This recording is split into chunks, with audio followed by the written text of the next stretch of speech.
জুলাই আগস্টের গণ অভ্যুত্থানের ৬ মাস ছাত্র জনতা এখন কোথায় শীর্ষক এই গোলটেবিল বৈঠক আয়োজন করে institute for democracy and human rights.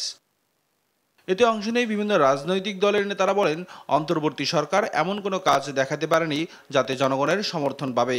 সরকার ৬ মাস পরে অপারেশন ডেভিল হান্ট শুরু করায় তাতে কোনো ফায়দা হবে না। তারকা ডেভিলরা সবাই এরই মধ্যে পালিয়ে গেছে। ডেভিল হান্ট যারা যখন শুরু করেছেন, ডেভিলদের বড় বড় গডফাদার যারা তারকা ডেভিলরা ৬ মাস আগে পালিয়েছেন, কেউ ৫ মাস, ৪ মাস, ৩ মাস। এখনও তারকা ডেভিলরা তারা পালিয়ে তারা আত্মরক্ষা করছেন বাইরে।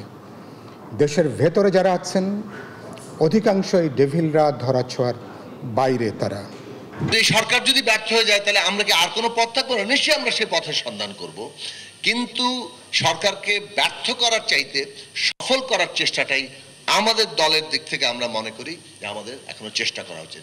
বৈঠকে বিএনপির স্থায়ী কমিটির সদস্য ডক্টর আব্দুল মঈন খান বলেন, নির্বাচন প্রলম্বিত করে সরকার যদি নিজের অবস্থান দীর্ঘায়িত করে তা যৌক্তিক হবে না। এই দেশ যে রূপান্তরিত হবে স্বৈরাচার থেকে গণতন্ত্রে, এই রূপান্তর প্রক্রিয়াকে যদি বিলম্বিত করতে চায় সরকার, তাহলে কিন্তু বাংলাদেশের মানুষের চোখকে তারা কেউ ফাঁকি দিতে পারবে, তারা কিন্তু সেটা তুলে ফেলবে। এবং সেই আশঙ্কা হয়েছে বলেই কিন্তু আজকে এই বিভিন্ন প্রশ্নগুলো এসেছে। এদিকে মতিঝিলে ঢাকা মহানগর দক্ষিণ বিএনপির রাষ্ট্র কাঠামো মেরামতের ৩১ দফা শীর্ষক কর্মশালা হয়।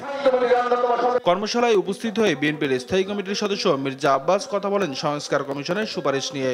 কমিশন দেশকে ৪টি ভাগে বিভক্ত করার যে সুপারিশ করেছে তা দেশের মানুষ মেনে নেবে না বলে দাবি তার। এই বাংলাদেশকে ৪টি কি বিভাগে নাকি প্রদেশ, ৪টি প্রদেশে ভাগ করতে হবে।